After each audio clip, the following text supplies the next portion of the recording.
ce procès est utile pour tous. Il permet au peuple de Guinée de savoir ce qui s'est passé. Une fois informé, c'est le temps du pardon et de la réconciliation. La Guinée a choisi la justice républicaine pour juger comme les accusés comme à Riom, le procès de Riom, ou à Nuremberg. Le Rwanda, lui, a choisi une voie différente. Le Rwanda a choisi de réconcilier ses enfants. Elle a demandé aux génocidaires d'avouer volontairement leur forfait devant des sortes de tribunaux traditionnels. Je ne sais plus comment ça s'appelle, Galacha ou quelque chose comme ça. Là, les génocidaires rencontraient leurs victimes après que les vérités et les regrets soient prononcés. C'est le temps de la réconciliation. Les Rwandais construisent leur unité. Ils ont une nation à bâtir. Ils n'ont pas le temps à perdre. Ils ont une nation à bâtir. Il y a des choses qui se passent, c'est la vie d'une nation. Il y a des événements qui vont passer. Mais c'est l'avenir de la nation qui compte. Il faut construire la nation. Tous, nous devons y contribuer. S'ils ne peuvent pas se permettre, les Rwandais, de juger les génocidaires comme ce que nous faisons ici, qu'est-ce que cela va susciter encore la division Hutu-Tutsi, vous comprenez?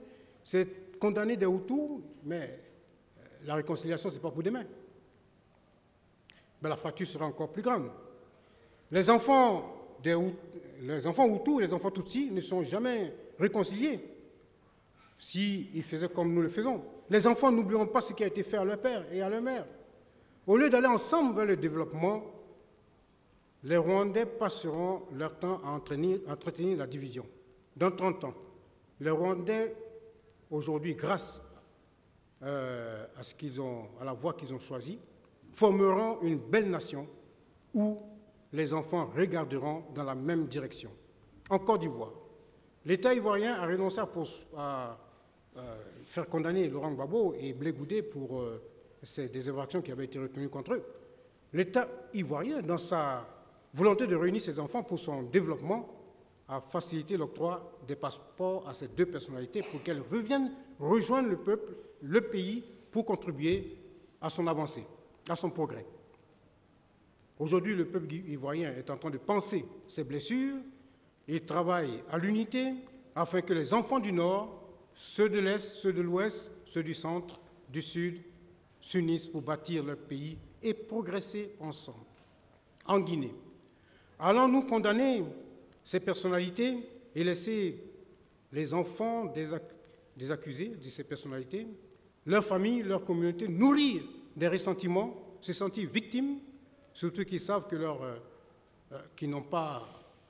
qu'ils ont tout fait pour éviter ce qui est arrivé.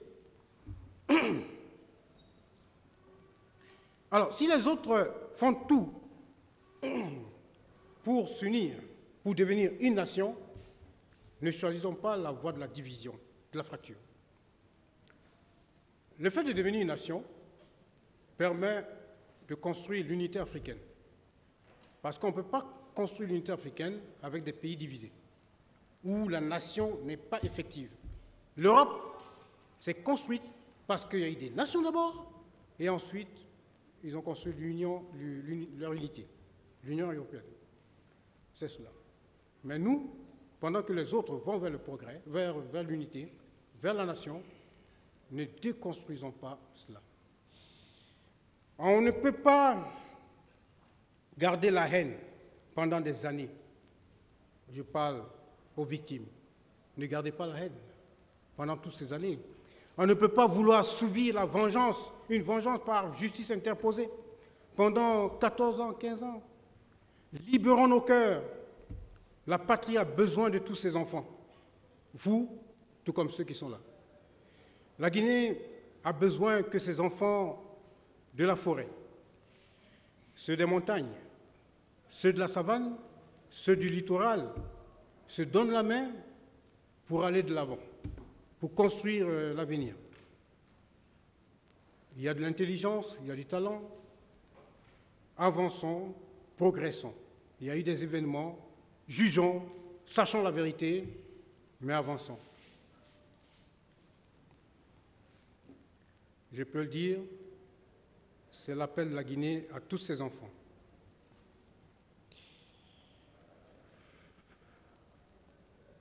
Je veux encore dire aux victimes que je regrette que ceux qui ont tué leurs parents, ceux qui ont tué leurs fils et leurs filles ne soient pas là.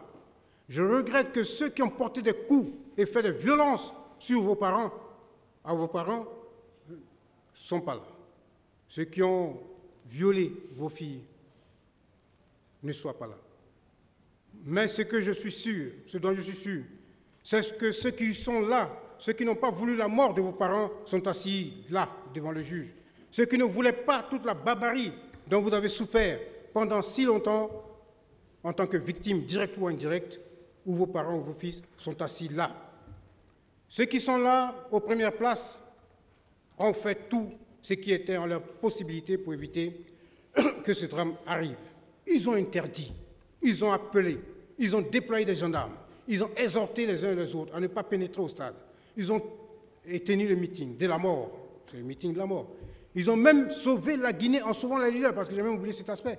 C'est que même, ils ont averti de toutes les manières, et ils sont allés même sauver des leaders pour éviter problème. Ah, mais c'est ça aussi. Quand tu planifies, tu ne sauves pas les gens. Mais ils ne pouvaient pas faire plus. Ils ont fait tout ce qui était tout ce qui était humainement possible, tout. Maintenant que les coupables ne sont pas là, qu'est-ce qu'on fait? Je crois, mesdames et messieurs, Monsieur le Président, je crois que la plus grande victoire que les victimes peuvent obtenir, c'est la victoire sur eux-mêmes. Sur eux-mêmes. C'est d'abord effacer tout ressentiment, toute haine de leur cœur. Chercher justement à être réparés, la réparation, pardon, mais vider leur cœur de tout ressentiment. On peut comprendre qu'ils étaient dans l'action, comme je l'ai dit, la passion. C'est normal. Mais, en toute sincérité, ceux qui vous ont dirigé n'ont pas été responsables. Ils n'ont pas été responsables. Ils savaient. Ils pouvaient prévoir. Ils pressentaient. Ils ne sont pas bêtes. Ils pressentaient. Mais, par souci par orgueil, allons. Voyez où ça mène l'orgueil? Monsieur le Président, je vous ai dit que C.C. Raphaël Haba était un homme de valeur, c'est vrai. Et on a écouté aussi le nommé Joly, qui a dit que Toumba voulait le corriger, et C.C. s'est interposé. C'est ça, C.C. Ce que vous ne savez pas, Monsieur le Président, je vais terminer sur C.C., c'est que la Maison centrale, C.C. a fait appel à une ONG spécialisée dans la formation de couture pour les mineurs. Cette ONG a formé des prisonniers, des détenus, et à la fin, on les a donné des diplômes. Vous voyez des gens qui sont peut-être délinquants en prison, sans métier, et qui sortent avec un métier. C'est l'œuvre de C.C. Raphaël Haba. Ce n'est pas tout. C.C. Raphaël Haba a fait appel à une ONG de formation de coiffure pour les femmes détenues. Elles sont venues, elles forment, et les femmes qui n'avaient aucun métier quand elles sont rentrées, elles sortent avec un diplôme de coiffure, par l'ONG qui les a formées. Ça aussi, c'est l'œuvre de C.C. Raphaël Haba. Mais ce n'est pas tout, Monsieur le Président, c'est que C.C. Raphaël Haba est dévoué pour les autres. C'est un pasteur qui est très appliqué à sa tâche. Il prend en charge les nouveaux venus. Dès que vous entrez à la maison centrale, il vous prend en charge. Il travaille votre psychologie. Ça, il vous permet de vous adapter aux réalités de la maison centrale. Mais aussi, il travaille sur ceux qui sortent, pour qu'ils ne reprennent pas ce pourquoi ils sont venus. C'est un pasteur. Il les fait asseoir, bien sûr, tu vas sortir, et il leur donne des paroles de sagesse. Ne reprends pas. C'est pourquoi tu es venu, à la maison centrale ne recommence pas. Ce qu'il fait aussi, c'est aider l'administration pénitentiaire dans ses tâches. Il aide beaucoup l'administration pénitentiaire. Alors, vraiment, si je m'attarde à parler de cet homme, vraiment, mais une scène, j'ai été témoin au moins d'une scène, où quelqu'un qui a eu pitié, qui regardait, puisque la télévision part dans tous les pays du monde, en Suisse, ils ont visionné le procès, où CC intervenait. Alors, il y a un Guinéen de Suisse qui a eu pitié et qui m'a appelé pour me dire, vraiment, je vais aider CC, je vais lui envoyer de l'argent. Il a envoyé de l'argent que j'ai remis à CC. Mais au lieu de le garder et le mettre dans sa poche, CC, devant moi, commence à partager à gauche, à droite. Bon, alors qu'il en manque. Il n'est pas riche. Bon, mais c'est ça, CC Raphaël là-bas. Alors, vous voyez que, Monsieur le Président, Messieurs les assesseurs, vous êtes l'avenir de la justice guinéenne. Et je vais vous dire, j'ai foi en vous. Rendez à CC Raphaël Haba la justice qu'on a éloignée de lui. Nelson Mandela a vécu certainement l'un des plus beaux jours de sa vie à sa sortie de prison. Le monde découvrait ce grand homme qui avait passé 26 ans détenu et qui retrouvait son épouse qu'il attendait à la sortie. Pendant qu'il humait l'air de la liberté et qu'il tenait son épouse dans la main, il saluait. Il saluait les uns et les autres qui étaient venus l'accueillir, le peuple. Je souhaite que CC Raphaël Haba retrouve son épouse et ses enfants à la sortie de prison et que, main dans la main, avec son épouse, il rattrape 14 ans de perdu.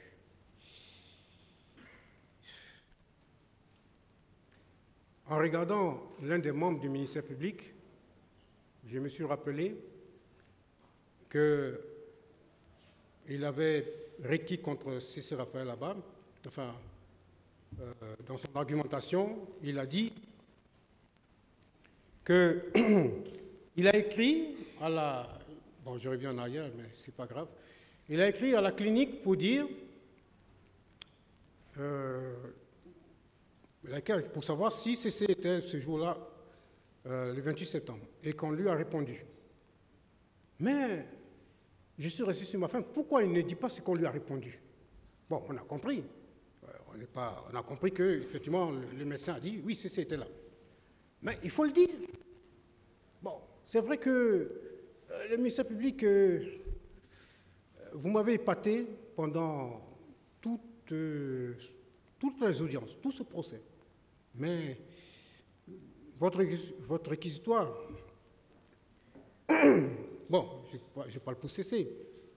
Quand vous n'avez rien contre quelqu'un, bon, c'est pas gênant de dire, bon, je n'ai rien contre lui. Mais cherchez forcément à trouver quelque chose contre lui. Bon, c'est vrai, on a répondu, mais il a la tête de 150 hommes, il a une compagnie de 100... Mais non, ceci n'a jamais appartenu. Il n'a jamais été à la tête d'une compagnie. Revoyez les copies. Il n'a jamais été à la tête d'une compagnie. Non, il est trop modeste. Il n'a jamais commandé autant d'hommes. Ce n'est pas possible. Il n'a été qu'à côté de Toumba. Alors, donc, voilà. Mais il y a un avocat aussi de la partie civile qui ne trouvait rien à dire. Mais quand on n'a rien à dire, mais il ne faut pas trouver des... On ne trouve rien, mais on parle quand même. On dit, bon, c'est coupable parce qu'il est assis entre Dadis et Toumba. Mais quand même. On va jusque-là. Il est assis à côté, donc... hein? Il est assis entre les deux, donc... on tire des conclusions par rapport à ça. Alors, je termine. Donc, vous voyez, Monsieur le Président, ce qu'est CC Raphaël Haba. Vous voyez, il joue même le rôle de l'État, parce que c'est l'État qui doit resocialiser les détenus, qui doit préparer les détenus pour qu'ils soient utiles quand ils sortent. Mais CC fait ce travail à la place de l'État. Bon, l'État lui doit une fière chandelle. il n'a même pas de dents contre l'État, il pouvait même... voilà. Le jour, Monsieur le Président, où le mandat de dépôt lui a été signifié et l'ordonnance de renvoi devant le tribunal criminel lui ont été signifiées, ont été les jours les plus sombres de C.C. Raphaël Abba. Mais le jour de votre délibéré peut être plus que le jour de son mariage, le plus beau jour de sa vie. Réalisez ce rêve, Monsieur le Président, Messieurs les assesseurs, et vous grandirez la justice guinéenne. Réparez les injustices subies par ce pauvre homme, juste parmi les justes, et vous ferez briller la justice universelle dans le cœur de tous les hommes, de toutes les femmes et de tous les enfants. Je vous remercie.